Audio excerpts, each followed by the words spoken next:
आप सब जानते हैं सकारात्मक सोच के क्या फायदे हैं, पर असली सवाल यह है कि हम सकारात्मक कैसे सोचें। आप में से कुछ दोस्तों ने मेरे पिछले वीडियो में कमेंट करके मुझसे आग्रह किया था कि मैं सकारात्मक सोच कैसे विकसित करें, इस पर एक वीडियो बनाएं।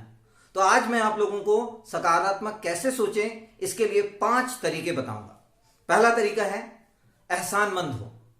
ईश्वर ने हम सबको कुछ ना कुछ दिया है, किसी को ज्यादा मात्रा में दिया है, किसी को कम दिया है, लेकिन हमें जो कुछ भी मिला है हमारा कर्तव्य है कि हम ईश्वर के प्रति धन्यवाद ज्ञापित करें, एहसान व्यक्त करें, और ऐसा करने से हमारे अंदर सकारात्मक ऊर्जा का संचार होगा। तो सवेरे सबसे पहले यदि हम उठते हैं और अपने आप को कुशल पाते हैं तो हमें ईश्वर को धन्यवाद देना चाहिए, क्योंकि लाखों लोग ऐसे हैं जो सुबह उठते हैं तो किसी को लकवा हो गया है, किसी को सर दर्द हो गया है, किसी को कोई और परेशानी है। ऐसे लाखों लोग हैं जो सकुशल सुबह उठ नहीं पाते हैं। इस लिहाज से हम उनसे भाग्यशाली हैं। यदि हमारे आसपास के हमारे परिजन स्वस्थ हैं, कुशल हैं, तो भी हमें ईश्वर का एहसानमंद होना चाहिए, क्योंकि बहुत सारे ऐसे लोग हैं, लाखों ऐसे लोग हैं दुनिया में जिनके परिवार में कोई ना कोई दुर्घटना हो जाती है, सुबह उठते ही उनको गलत खबर मिलती है, नकारात्मक खबर मिलती है। तो यदि हमारे साथ में ऐसा हुआ है तो हमें ईश्वर का एहसानमंद होना चाहिए। हमारे आसपास के रिश्तेदारों में यदि सब कुछ ठीक है, कोई नकारात्मक खबर नहीं मिली है, तो ये भी हमारे लिए एक सकारात्मक खबर है और हम ईश्वर को इस बात के लिए धन्यवाद ज्ञापित कर सकते हैं। दूसरी चीज, हमें तुलना करनी चाहिए।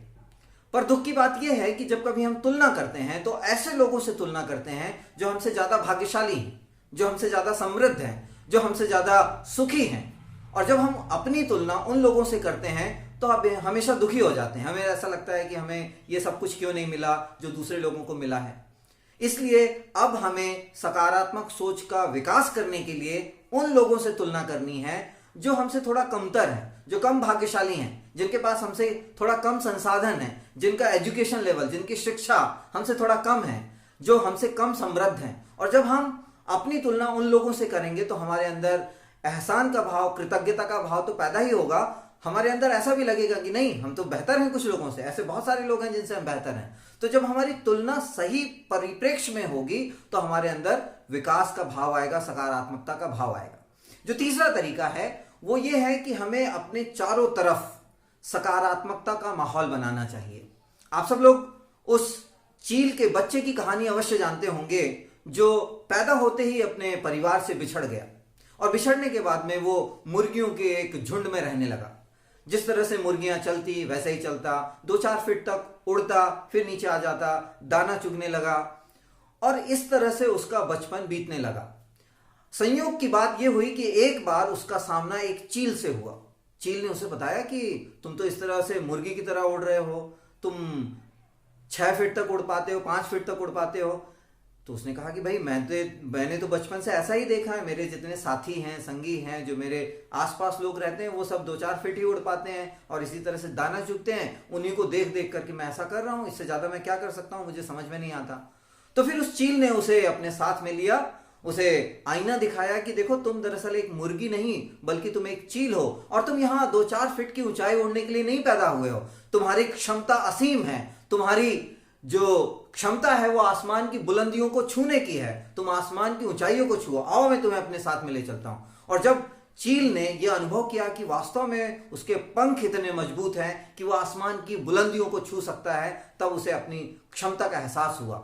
इसलिए बहुत आवश्यक है कि हम सकारात्मक माहौल का, सकारात्मक वातावरण का निर्माण करें। ऐसी किताबें पढ़ें, ऐसे लोगों के बीच में रहें, ऐसे वीडियो देखें जिससे हमारे अंदर ऊर्जा का संचार हो।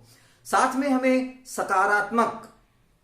सकारात्मक शब्दकोश का इस्तेमाल करना चाहिए। हमारे आसपास में बहुत सारे ऐसे लोग होते हैं जो नकारात्मक शब्दकोश का इस्तेमाल करते हैं, जैसे असंभव, जैसे ये नहीं हो सकता, ये गड़बड़ हो गया, आज बहुत ठंड है, आज बहुत गर्मी है, राजनेता ने ऐसा नहीं किया, पॉलिटिक्स में ये गड़बड़ है, सब जगह भ्रष्टाचार है, इत्यादि इत्यादि। तो यदि हम सकारात्मक शब्दों का इस्तेमाल करना शुरू कर देंगे अपने जीवन में कि ठीक है ये चीज मुश्किल जरूर है पर संभव है, ठीक है मैं आज इसको नहीं कर पाया लेकिन कल कर पाऊंगा, इस तरह का शब्दकोश विकसित करने से, इस तरह की भाषा विकसित करने से आप सब ये पाएंगे कि आपके अंदर सकारात्मक ऊर्जा का संचार हो रहा है और आप नकारात्मकता से सकारात्मकता की तरफ बढ़ रहे हैं। और आखिरी और सबसे महत्वपूर्ण चीज ये है कि सकारात्मक बनने के लिए, सकारात्मक विचारों का विकास करने के लिए यह सबसे महत्वपूर्ण है कि हम सिर्फ विचारों तक सीमित ना रहें। जो भी हमारे विचार आते हैं उन विचारों को हम कर्मों में तब्दील करें।